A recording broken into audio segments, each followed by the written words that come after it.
Welcome to my channel short story collection. Syeda मुबश्शिरा, Karachi एक जंगल में हाथी की हुकूमत थी जो बज़ाहिर बहुत ताकतवर दिखाई देता था, लेकिन दिन भर तालाब के किनारे सुस्त बैठा रहता और अपने दोस्तों के साथ वक्त गुजार देता और जंगल बहुत वसी और खूबसूरत था। इसी वजह से दूसरे जंगल के जानवरों की नजर पर थी। दुश्मन पहले भी एक दफा हमला कर चुका था, लेकिन शेर के गिरोह ने दुश्मनों को मार भगाया। हाथियों की लापरवाही देखते हुए दुश्मन एक बार फिर हमले की तैयारियों में मसरूफ थे। हाथी इस बात से बिल्कुल बेखबर थे, लेकिन शेरों को इस बात की खबर जल्द ही हो गई और शेरों ने खुफिया तौर पर मुकाबले की तैयारियां शुरू कर दें और रात को जाग कर पहरा देने लगे। शेर ने एक दिन हाथी और तमाम जानवरों को आकिटा किया और खतरे से आगाह किया। ये बात हाथी को बारी लगी, लेकिन इसने अपना गुस्सा जब्त कर लिया कि आखिर शेर कहना क्या चाह रहा है। शेर ने कहा कि पड़ोसी जंगल के जानवर किसी भी वक्त हम पर हमला कर सकते हैं।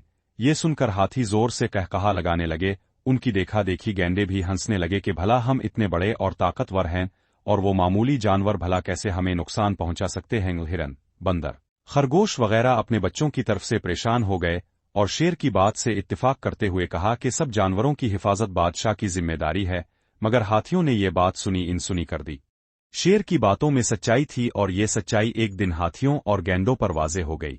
एक रात दुश्मन जानवर हमला आवर हो गए और दूर से दुश्मन के कदमों की आहट सुनकर शेर खुद भी चूकना हो गए और दूसरे जानवरों को भी जगा दिया ताकि वो अपनी हिफाजत कर सके। लेकिन हाथी और गैंडे नींद के मजे ले रहे थे और फिर वही हुआ जिसका डर था। दुश्मनों ने सोए हुए हाथियों और गैंडों को अपना निशाना बनाया, लेकिन ऐन इसी वक्त शेरों ने दुश्मनों पर इस तरह हमला किया कि वो सोच भी नहीं सकते थे।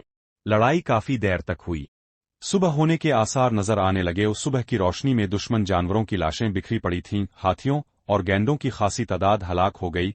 अब हर तरफ अमन की फिजा थी। सब जानवरों के मशवरे से एक अक्लमंद और ज़हीन शेर को बादशाह के ओहदे पर फाइज किया गया।